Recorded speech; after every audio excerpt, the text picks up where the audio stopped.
Welcome back, passive income investors. We have to talk about this Gillette controversy, guys, so let's jump right into this.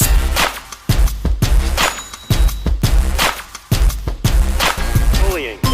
Movement against sexual harassment. Masculinity. Is this the best a man can get? To act the right way. Bro, not cool. I am strong. Because the boys watching today will be the men of tomorrow. Now, if you do not know what is going on right now, I'm going to leave a link in the description below. You should definitely check it out.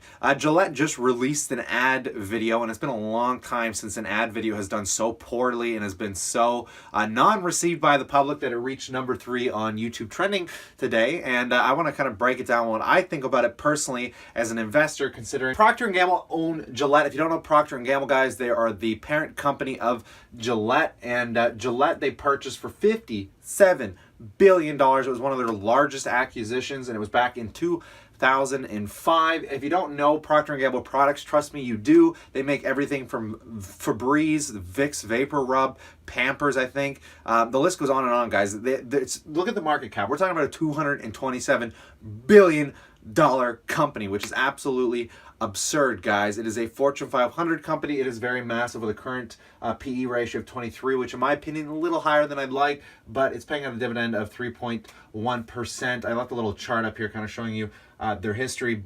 But we have to break down this insane controversy, guys, because I love when stuff like this happens. I love drama, especially with ads and companies. I find it really interesting. So as of right now, this story will not affect this company. This company is far too big for a simple little thing like Gillette's controversy to affect it. Now, like I said, the link's in the description below. Definitely look at it because it's so funny that in this politically correct area, that when a commercial tries to lean into that political correctness in any way, shape, or form, they get battered to no end. And it's friggin' hilarious because I watched this commercial. I didn't think anything of it. Didn't care. Couldn't think twice of it. And then all of a sudden, like, it just hits this trending thing and I'm like, what is going on with this? And again, I don't get that caught up into it, guys. I really don't care if commercials try and make things like where they're trying to tell you how to be. And that seems to be the big controversy in this, is that they're leaning into this way that you should be as a man. You know, you gotta, I don't know, it's just the usual stuff, guys. And I want you to tell me what you think in the comment section below, but please let us take a moment to admire the absolute hilarity in the comments section. So let's just scroll down here and take a quick look, guys.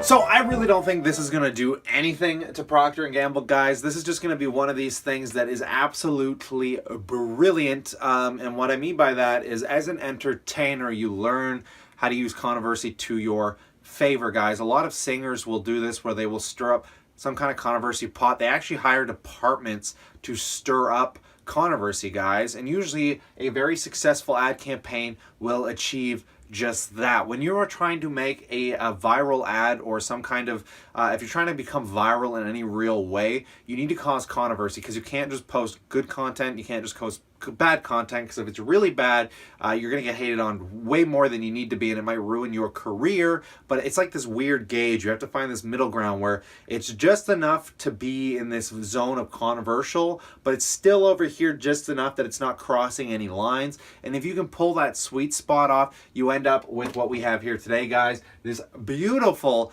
controversial commercial that is going to make Gillette very famous, and obviously in the long term very rich, because when this blows over and you still need to shave and you walk into a store, I don't think every time you see Gillette you're going to think of this horrible commercial.